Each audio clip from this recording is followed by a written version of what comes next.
সন্দেশখালীতে বামফ্রন্টের প্রার্থী নিরাপদ সর্দারের প্রচার। বসিরহাট লোকসভা কেন্দ্রের বামফ্রন্টের প্রার্থী নিরাপদ সর্দারের নেতৃত্বে সন্দেশখালী, ধামাখালী ও জেলিয়াখালী এলাকায় প্রচার করলেন দলের নেতাকর্মীদের সঙ্গে নিয়ে। এদিন বামফ্রন্টের প্রার্থী নিরাপদ সর্দার গ্রামে গ্রামে ঘুরে ভোট প্রচার করলেন, কথা বললেন সাধারণ মানুষদের সঙ্গে, শুনলেন তাদের অভাব অভিযোগের কথা এবং বামফ্রন্টের মনোনীত প্রার্থী নিরাপদ সর্দারকে ভোট দেওয়ার জন্য অনুরোধ করলেন সাধারণ মানুষদের কাছে। এমএস নিউজ বাংলা চ্যানেলের পরবর্তী খবর সবার আগে পেতে ইউটিউবে চ্যানেলটি সাবস্ক্রাইব করুন, ফেসবুক পেজ ফলো করুন, ফলো বাটন ক্লিক করুন, সেই সঙ্গে খবরটি ফেসবুকে প্রচুর পরিমাণে শেয়ার করুন। বলবেন আসলে 5ই জানুয়ারি যে ঘটনা ঘটেছিল শাহজাহানের বাড়িতে তদন্ত করতে এসে ইডির উপরে, সেটা শুধু প্রশ্ন ওঠেনি, ঘটনা তো ঘটিয়েছিল তৃণমূলের কর্মী বাহিনীর দ্বারাতেই তো আক্রান্ত হয়েছিল ইডি। এ বিষয়ে প্রশ্নের কোনো জায়গা নেই, এটাই হচ্ছে বাস্তব।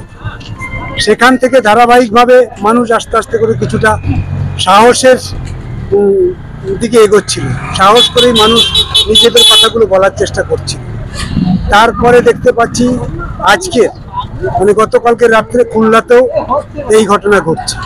গত পরশুদিনও খুলনাতে একটা গ্রামে বেশ কিছু দুষ্কৃতী আক্রমণ করার চেষ্টা করেছিল।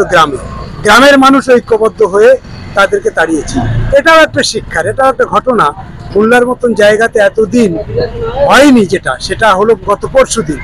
কিছু লোক বাইরে থেকে এসেছিল, বাইরে থেকে এসে তাদেরকে দেখতে পাইনি, কিন্তু তারা তৃণমূল দুষ্কৃতী। কারণ তার আগের দিন সকালবেলা ওই এলাকার মায়েরা তৃণমূলের বিরুদ্ধে এক ঝাঁক অভিযোগ তাদের উপপ্রধান, অর্থাৎ প্রধান, তার স্ত্রী বোধহয় প্রধান নাকি না, উপপ্রধান, তার কাছে সত্যজ্যোতি সান্যালের কাছে অভিযোগ করে।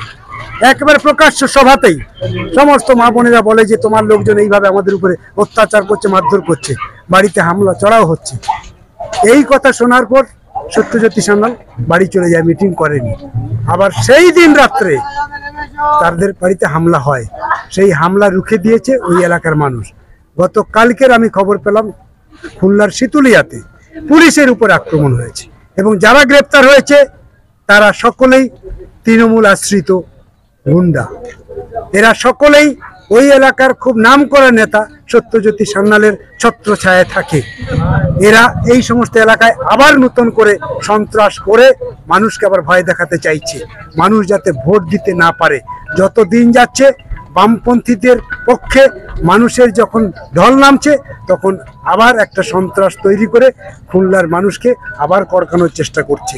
আমি প্রশাসনে যারা আছে, পুলিশ প্রশাসনকে বলবো খুলনার দিকে নজর রাখতে। খুলনার মানুষ অনেক বেশি রাজনৈতিক সচেতন মানুষ, অথচ তারা কোনোদিন ভোট দিতে পারতো না। এবার ভোট দেওয়ার যখন স্বপ্ন দেখছে, তাদের উপরে এভাবেই আক্রমণ নামানো হচ্ছে।